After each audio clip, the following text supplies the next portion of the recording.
get this party started. All right. Well, first off, can we give Michael a warm icon welcome? Thank you. Thank you for joining us. Can we just start off with hearing a little bit about your background? And you've had a couple years in the industry so far, and I'd love to hear about how far back do you want to go? Where did it begin? Let's hear from. Are you saying where did my career begin, or where did the film and TV begin? The career, the beginning of the music career. Whoa. Yeah. Let's see, like around 87, I moved from San Francisco because a friend of mine got a record deal in a band called Faster Pussycat. So I was like, wait, he's been here like 2 months and has a record deal? What's that about? So I moved down here, formed a band called Jailhouse, which is one of those hair metal bands, which is still on VH1 Classic and all that stuff. What'd you play? Guitar. Yeah, wrote, songwriter. And so after that was done, I always wanted to get into production. And at the time, I had a manager who was sort of helping me financially, because I was 20, 21, and then he put together a band that he wanted me to join. And I had no interest in joining it. The band was called Neve, which was signed to Columbia Records by Randy Jackson in 2000. So we had a song in that movie, The Faculty, if any of you have seen that movie. Yep. And we did a video, and we got to play Japan with Rage Against the Machine, and Kiss Farewell tour. We got to a lot of cool things, but the music business is not an easy business. It's just, I have this argument with my son because he does DJ stuff as well, and a lot of them say, well, it's not like it used to be. You could be on the main stage in 10 minutes and you could do. I'm like, no, you can't. I envy what you guys are doing here, but to not get too sidetracked, that band on Columbia Records, they said at the time, well, we love your record, but first we need to get through Ricky Martin on Columbia Records, then we'll release your guys's. Keep in mind we were already on the radio. Then that was done. They're like, well, now J-Lo came out. We're going to work that, and then we'll work you guys. And, by the time it came, it was down the... it came out, but we were dropped in like 4 months. It was just horrible. So now I had the chance to get back into production. So that's what I wanted to do. So I produced some stuff for Hannah Montana, Disney. I'm sure you saw it. Oh, yeah.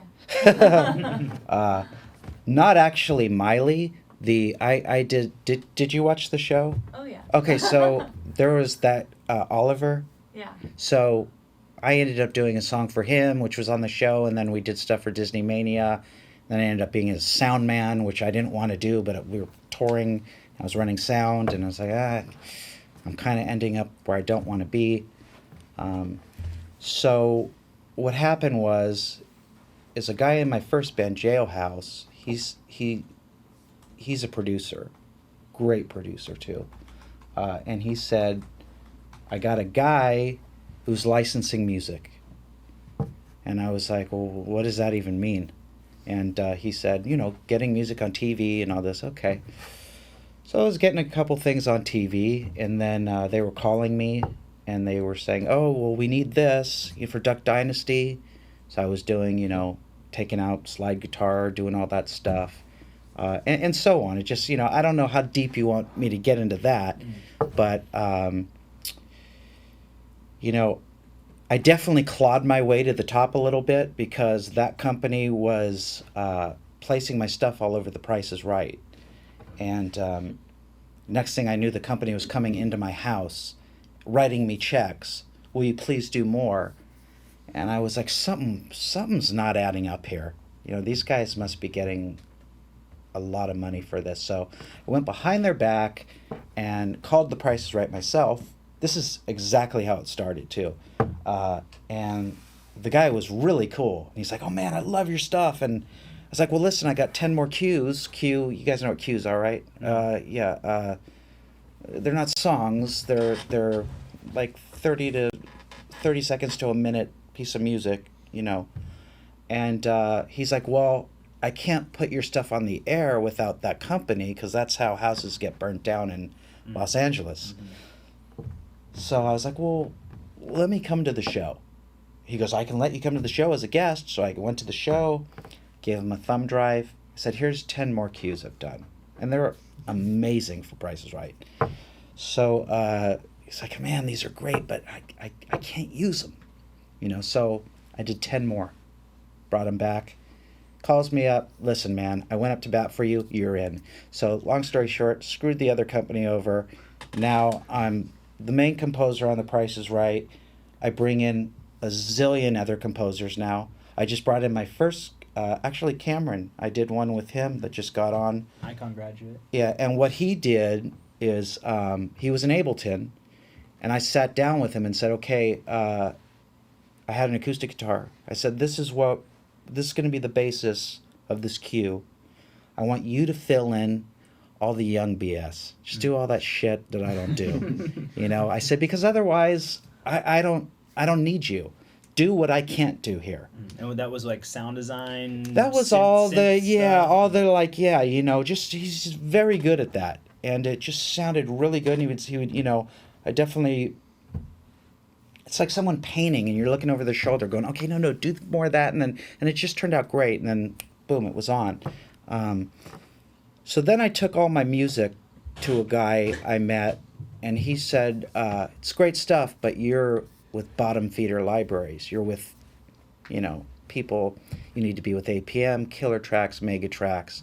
Can you explain what those libraries are? Well, so APM music is like, all right, let's say that there's a huge company that has just a zillion clients from, you know, I'm sure you've all seen Curb Your Enthusiasm. The cue to that dun dun dun dun, that came from Killer Tracks. Someone looked through the library, said we want something like this, searched, found that, so that was a huge license for that person in Killer Tracks. So Killer Tracks, APM, they have, you know, the NFLs of the world, all these huge companies, and then if you get in there, you know, then someone searches, let's say they search, in my case, for rock or country or whatever, as a lot of tracks come up, but, you know, my tracks come up, they get used, I'll get half the sync fee, I'll get the publishing, ASCAP, BMI, and then, plus now they pay me a lot up front for my records, you know, so that's where you wanted to be. And I actually have a label now through that company, which if any of you guys wanted to submit music to me, I can get it in there, you know, just like full records. I did one with Cameron, full record. Can you talk about what that looks like? Because I feel like it is kind of similar to, like, you're putting out an album. Yeah. But in the library. Can you explain how that looks? Sure. I mean, basically, let's say, who would want to do a record, like, eventually for a library in here? Anybody? Okay, so, all right, so what you would do is I would say, all right, give me 2 minutes of your main composition, you know, 2 minutes. Then and do like 12 of them, and then give them to me. And then once it's done and it's approved and like, hey man, or you need to do this, you need to add more here, you need to do this. Once it's done, then you do the cut downs, you know, the edits, the stems, the everything. And the, you know, each song has a folder. You know, once there's 12, then they'll do the artwork and mastering, and then there you go. But you got to wait. That's just a lot of people don't want to wait. You know, it's going to take 7-8 months to even come out. It's going to take another 7-8 months for someone to even use it. Then after that, to actually get paid through ASCAP or BMI, it takes a while. But once stuff is in the system and rolling in, like for me, I don't care. I don't even think about that. I just like, even before I came here, I was working on a cue. I'm working on sort of like a Prodigy record right now. You know, remember that? But like heavy guitars with, you know, a lot of cool drum loops plus live drums behind it, and, you know, surprises, all that stuff. So I just continue to work on records because I know it's sort of caught up in the system. So that's what you want to do. I mean, quantity. Yeah, I mean, I have 6,100 cues placed right now, but the thing is I have some dude in Missouri who was thinking, well, I want to just keep getting records to you. And I went back and I'm like, dude, this is the same stuff. You know, it's like, you got to do a record knowing that there's people out there that are incredible. So your stuff has to be that good or better, or they're not going to use it. And so when you're doing a record, it's all around a similar kind of style usually, right? Yeah, like, you know, I may make, you know, back in the day I would tell people, yeah, I'm making an AC/DC record right now. You know, it's like, so when you hear it, 12 tunes, it sounds like that style. So in your guys' case, you would take, you know, whoever your biggest influences are right now. I'm sure that it's extremely placeable on television because the entire music genre, I mean, rock is basically dead, and in theory, that's why I do so well at it, because most people doing library music are guys like you that work strictly, you know, off samples and all this stuff, and, you know, so I'm kind of a dying breed. So when I turn that stuff in, they buy it every time. Killer Tracks gave me $18,000 for one record, just as not even an upfront, just take this, and then, you know, you still get all the back end, you know. So it's like, yeah, but in order to do that, you got to spend a lot of time making an incredible record. Now this is just like the big leagues, APM. Now there's also the smaller leagues. Like if you guys wanted to get some cues on TV, it's really not that hard if you have someone like me kind of telling you, you know, why it doesn't work and why it would work. You know, and every day I get so many emails of people wanting certain things that I don't even answer them anymore because there's just too many. Wow. So what kind of things are they wanting? Where are you seeing the demand? Is it all over the place, or is there? It's all over the place, pretty much. And a lot of people do want vocals. You know, they'll want, and they'll give examples that, you know. References. I find I don't do that because it's like, I don't want to do something that, you know, 200 other people are submitting for, because, and it's due like in, you know, 2 days. Yeah. I would rather take my time, make a product I'm proud of, and then go, okay, I'm going to place it here. And then, you know, I check my ASCAP like every day. I mean, like, it's like gambling, you know, to see, oh, another Q went in, another Q, you know. But yeah, I'd rather take my time and make a great product and get it a good home, you know. What does it look like, I guess, on the, let's say you make an album, you put it in the library, you get it, the home being the library that you get it into. Is there like a marketing push on their end to get it in front of music supervisors? Or is it just sort of sitting in the library, we're hoping, waiting for somebody to discover it? Kind of like that. I mean, first of all, if someone says, you know, they do searches, you know, they'll go in the APM thing and go, rock, southern rock, EDM, all that. Yeah, you're there with a lot of different composers. By myself, I have almost 30 records out right now. So that took me like 5 years. But now that I have this new label, I have another 10 with DJs and hip-hop people that I had nothing to do with. And I made sure that I did the deal the fair way, which is, my deal is incredible because I don't take any writers. See, you guys, you'll find that people are going to want to take 25% of your writers and all your publishing, which should be illegal. It's like really screwed up. But the thing... Can you just break that down real quick, too, for the people that don't necessarily know the difference between the two sides? Yeah. So basically, you guys know what ASCAP and BMI and all that stuff is, obviously, right? So, you know, if you're registered there, let's say you do... I don't want to say his name because in case anyone saw this, but let's just say that they do music for Survivor, and let's just leave it at that. That company takes all the publishing, and then they take... So publishing's 50 cents. If you have $1, 2 quarters are publishing, 2 quarters writers. So they're going to take all your publishing, and then they're going to take half of your riders, so you have 1/4 left, and that's going to be on, Undercover Boss, and you're going to get really not that much money from it. That's another thing. When you see the payment you get on a lot of these cues, it varies so much. You can get anywhere from $2 to $1,200. So it really depends, on that. What makes the difference there? I think that the network, I think the time, how much it's used. I just like, for example, I just had a bunch of stuff on the World Cup. I had almost 19 minutes of music on the World Cup. Horrible cue too. It's really old. I mean, it's like they were. I mean, as much as crap as I talk, they were just loops out of Logic and just. But you know what? It's like, you never know what's going to get placed. But this piece, I kind of laugh, but it's all over the World Cup.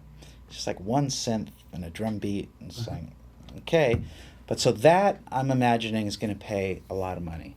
I mean, it would have to. Because of the high profile. Because of the it's World like Cup. the biggest, program in the world. So The viewership is huge on that. exactly. So I'm expecting like 20, 30 grand off that, but I could be fooling myself because I really never know.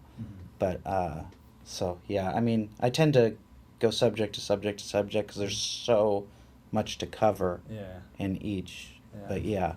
But as far as the difference of the two sides, the publishing, you're starting to say that most companies will take all of the publishing side and some of the writer side. Well, yes. Which they'll always take your publishing. Yeah. There's no reason to even have a publishing company if you're going to do this because it's all writers. I have both.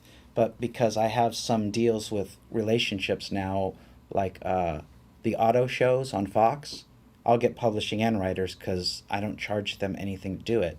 And I'll just bring my library in there and say use what you want.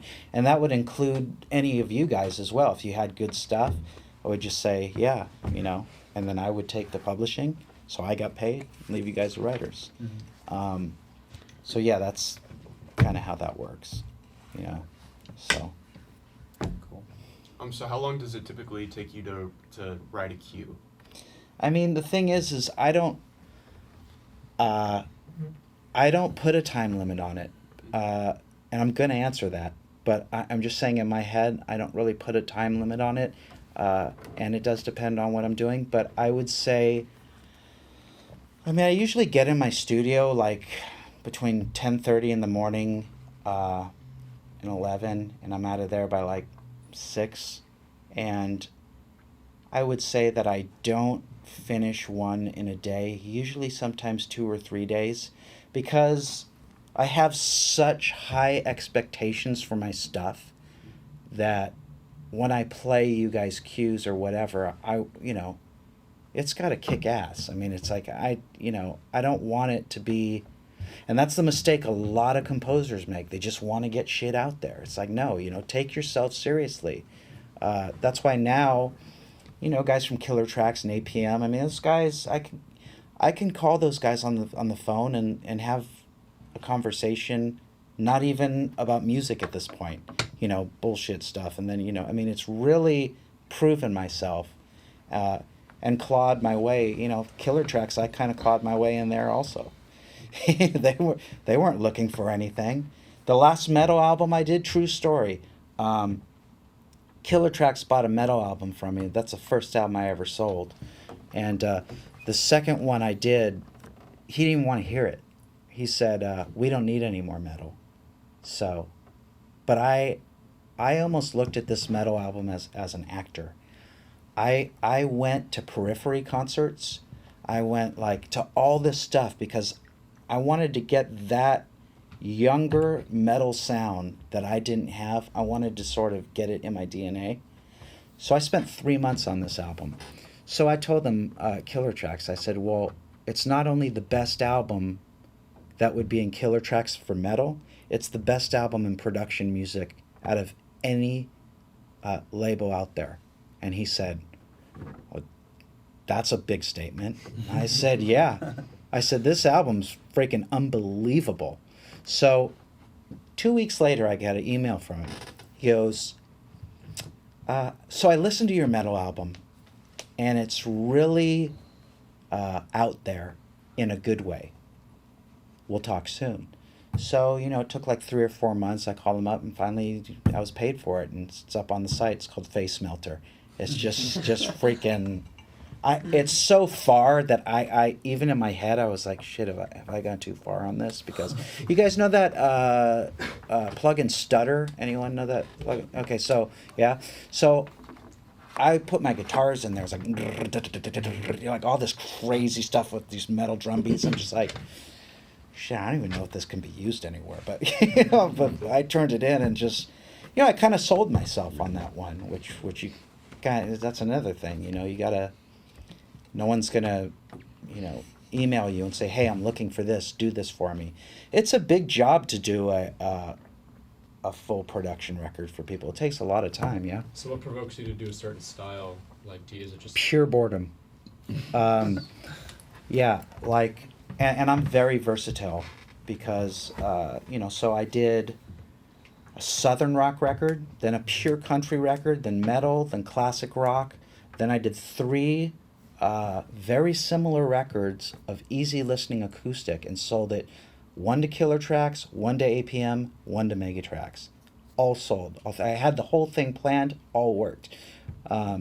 So right now I'm kind of back to metal because it's just a lot of fun. I'm tuning the guitar down to like drop A and just like, it's just like, I mean, this stuff is just crazy. And, doing a lot of sort of mixing the electronic world with it a little bit. So yeah, just boredom. Just 100%. Do you play all the instruments yourself, or do you hire musicians? No, I play everything myself. I was one of those weirdos that kind of went to 5th grade with Kiss albums and Led Zeppelin records, and would sit in the library by myself at lunch and look at these records, and I just was so into it, and just practiced guitar for years and years in my room by myself, and drums, and Prince was a huge influence, and I loved how he played all the instruments. And I know it's a different world now to where that's almost sort of becoming obsolete, and it shouldn't be. A lot of people are depending so much on guitars. But even when I was doing the stuff with your Icon dude, he would ask me, well, I'm doing this for TV, can you play the acoustics for me on it? I was just thinking to myself, well, man, if you just learned how to play it, you could do it yourself. Yeah. But that's another thing, yes, this, technology's cool, but, just, you should, learn piano or guitar or, a little bit you may want to add things, miking stuff, like you just tell me they mic drums and learning to mic things the proper way. Micing's a little not as important as it used to be. I mean, as far as my electric guitars, they all go through a Kemper. You know what the Kemper is? Yeah. I mean, that's even live now. Half the bands are using Kempers. That's just one of the best inventions ever in history. And then the drums, it's like Slate. I have a full endorsement deal with Slate. So their drums, I have them all. I mean, you can't tell anymore. So yeah, it's kind of a contradiction. I mean, with acoustic guitars, I definitely will mic those and definitely do that and, play stuff. But yeah, it is getting to a point where I don't know in 5 years if anyone's going to be doing that. But it's refreshing for me sometimes to hear records like the Adele record, where I know everything is just so well done and played organically. And, that's very refreshing for me to hear. Not to ramble on, but music, to a certain point, there is a lot of trash out there now, and there's a lot of good stuff. I mean, and it's like a lot of the trash, if I smoke a joint sometimes, I may like. Me and my son are watching Rake It Up, and all that garbage, and it's like, I'm thinking, God, music's gone from Stevie Wonder to Kanye.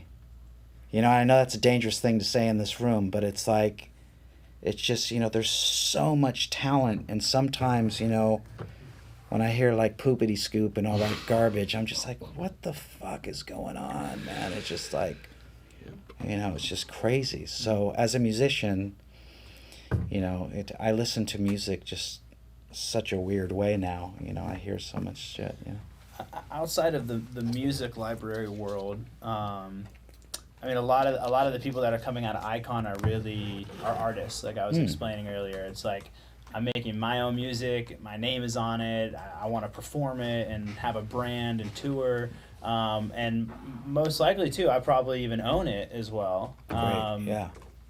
I probably am self-releasing it somehow, so I might own all my publishing and my masters and still have a very successful career as an artist.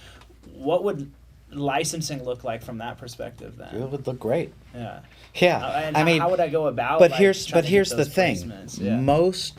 Almost 100% now of people want it exclusive, which sucks because it used to not always be that way. So meaning, well, you know what that means. So they would want, okay, well, has it been placed anywhere else? No. Okay, well then we'll take it and we'll work it. You know, so it's like, and then you signed with them forever. Okay, and that's kind of sucks. Are you talking about with a music With a music supervisor? library? Now, with music supervisors, it's different because, see, if you keep your stuff out of libraries and Yeah. just music supervisors and made those relationships, which are really hard to make, but if you made them, then yeah, then you start getting your sync fees. I did some stuff for Criminal Minds because I worked with Joe Mantegna's daughter, if any of you know who that show is or the guy. So it was like he wanted the songs on the show. So it was great because it was like I owned the writers and the publishing, and they gave me like 10 grand a pop for a sync fee. So that's where you would be really good with that stuff. You know, making it on those, you know, on those festivals is pretty doable. But it's definitely how, you know, how do you make a living off of branding yourself and being the next DJ.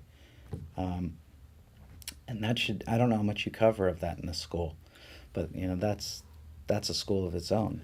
You mean outside of touring?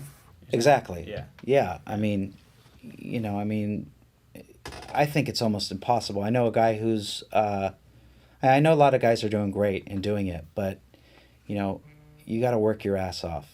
You know, which I'm sure you know, and I'm sure you do. I mean, there's a lot of guys. Like I said, I knew that Nightmare guy, and he's doing really well, or was. I don't know. I don't follow him now. Yeah, he's doing really well. Yeah. So that's awesome. You know, his stuff is great.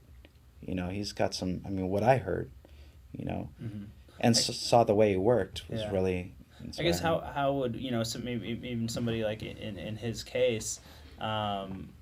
To get your music into the hands of music supervisors without a music library, right? If you did own it, you know, you are doing the artist path, but it's like, hey, well, outside of touring, I could also be making money with my music, putting it in the right places. Yeah. Is that, you know, is it like finding a licensing agent that can kind of work that for you and represent that music, like? Well, I've never had that, so it's like I don't want to pay anybody any extra money if I'm making something and they're already taking publishing, but maybe they wouldn't in a licensing situation. That's an interesting question. I mean, you almost have to be a telemarketer. I mean, that's how I got my start. I just call and bug everybody. You know, you could just find a book with like literally every music supervisor out there. Could do emails, they get so many, but Yeah. I have called blindly a lot of people and it has worked out, but it's hard, you know, to find music supervisors. But if your stuff is like super strong, they're gonna want it, you know. It just doesn't sound like everybody else, which is tricky nowadays, even in rock, because in every genre everyone's using triggers, everyone's using the Kemper. Everyone's using the same, you know, transitions, so to stand out is tough, you know. So, I don't know if that answers your question or not. Yeah. I guess sort of on that, do you have like any tips, kind of going back to what you were saying before, how there's just like a lot of trash, you know? And there's definitely, I think, like, the easier that it becomes to get into the music, more people do it, I guess. So I feel like there's like a lot of saturation or whatever in the market. Do you have like any like tips on maybe like standing out from all the noise and like, yeah. I don't know. Well, I mean, a lot of it is in your head. I mean, when like finding the right sounds, finding the right transitions, right? Because let me give you an example. You know, I have so many people giving me music that want to do this library stuff I'm doing, this library deal I have. So it's interesting. There's this one guy from Germany that if I played you his stuff versus everybody else's, you would go, this is like way better than everybody else's. But why? Why is it better? I don't even know if I can answer that. It just first of all, it sounds better. It sounds like the guy knows what he's doing. You know, he's probably EQing, compressing everything properly. His compositions are thought out incredibly. Versus other kids may come in and sort of grab a couple loops, do this, make some cuts, and it's just sounds like GarageBand. You know, so I don't know. I mean, it depends, you know, how good someone is. I mean, I'd like to hear some of this shit you guys are working on and just say why or, you know, how it would work for TV or how maybe it wouldn't, or, you know, I don't know if anyone has anything. Who's got something? Who's up?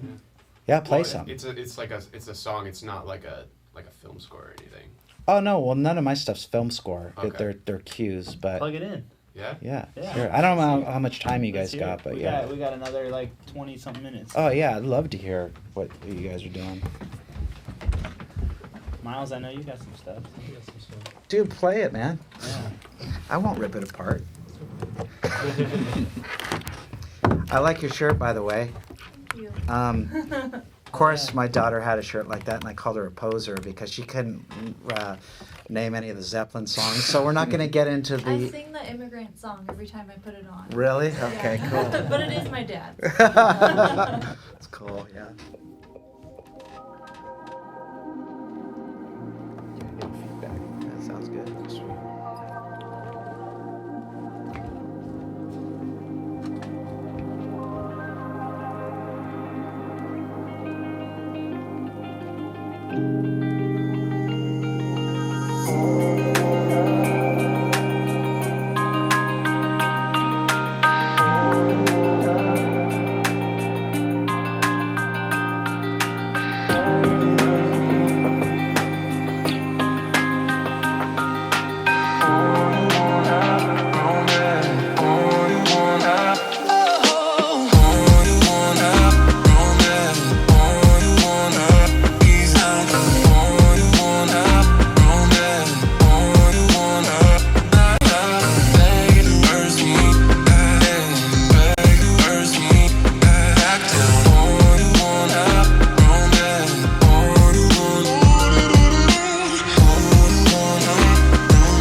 You'd have to listen to.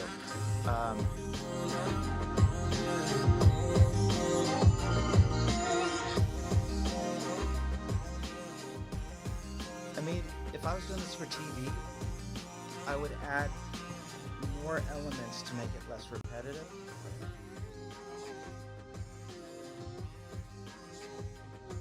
You know, a little bit more things happening.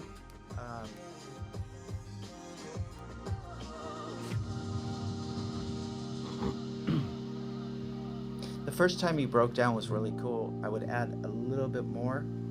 More variations. A little bit, yeah. But already, I mean, this sounds good.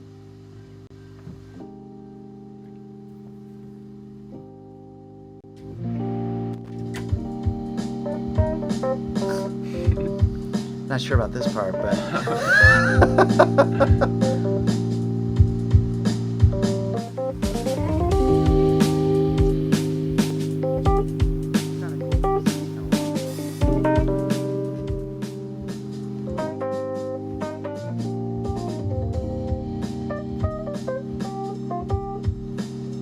Did you play this? I had a buddy play it. A buddy of mine. You what? A buddy of mine played it, Oh, yeah. okay. Is it over? Yeah, that's it. Okay. No, it's cool. Yeah, thank you. Sure, yeah. Appreciate it. I mean, yeah, if you were to do like 12 of those and just sort of take notes, Mm. you know, you could be in a library, Yeah. you know, and then you just kind of keep working on. I mean, you know, depending what your long-term goal is. I mean, it seems like you're pretty comfortable in the program and stuff. Mhm. So yeah, sounds cool. Awesome. Yeah, Yeah. thank you. I mean, there's stuff that I've placed that that's already better than Mhm. I think. You know, I mean, but with a little mentoring on it, just for cues, not anything else. I mean, everything you're doing is cool, but you know, maybe for more cues. You know, so you got to understand there's an editing to a lot of your stuff. Yeah. So that's why when you pull stuff out, see, was that a session or was that the mix? What do you mean? What you just played me? It was like all in Ableton Live. So yeah, so it was the mix, right? Oh, okay, yeah. Because I'd be curious to hear that without the vocal, because then that may be what they would use, and then it's like then you have to think, well, God, is this interesting enough now? Yeah. Because what made it interesting was the vocal. Yes. But a lot of times they don't want that. You know, you have to turn in the mixes without it. Hmm. So it's interesting what they end up using. Sometimes they just end up using stems. Yeah, you were saying that there would be kind of different versions of it. Like Yeah. there would be stripped, like the full thing, and then sort of stripped down Right. versions Yeah, and stems. and the stems. So they could just use, hey, we just want to use, We just want these these couple stereo things. acoustic guitars. yeah, You know, take everything else out. Yeah. And sometimes it's a little frustrating because you're like, shit, I worked so long on that, and they ended up using this. You know? Yeah. So has anyone else got anything to play? Guess not. So, all right. All right. Pretty much it, I guess. Yeah. Any other questions? Yeah, I was just wondering, as far as like your workflow goes, like you're talking like it depends, like time wise, like it's all over. I guess like you don't set like time limits specifically, but like let's say you're working on like 10 songs for like a library, like is it usually one at a time, or you kind of just like Yeah, no, start a bunch it's of funny you ideas? say that because, yeah, I tend to not want to move on to another cue ever. I'm just like, I like to finish it, do all my mixes, do all my stems, have it in the folder, and then open a new thing and start something new. A lot of people don't work that way. It's just, I kind of, you know, and this may sound a little, I don't know, arrogant or whatever, but I mean, I almost only listen to my own cues. When I go to the gym or I go on hikes, I'm blasting a metal record that I've been working on, like the 11 tracks. I'm almost kind of still working, really going, okay, you know, I should go back and place that, you know. So yeah, I'm almost living in those records constantly. Even when I'm at lunch with my wife, I'm just like, you know, it's just like, yeah, it's almost a curse. It just won't stop. But you know, if any of you guys want to submit anything to me, you should take my email down. It's and let me know when you're ready. It's M Raphael, rafael68@gmail.com. And if you have questions, or if you want to do library stuff, or even wanted to float something by me and see what I thought of it or something, it's totally cool. Yeah. Thank you. Anytime, yeah. Tight. Yeah, that's Well, the any other show. questions, guys? That's a wrap. Thank you so much for coming through, man. Yeah, man. Thanks for having me. Yeah, Yeah. that's great. Definitely love to stay in touch, and I get hit up all the time of like, hey, like I want to do this licensing thing, but I don't really know what to do.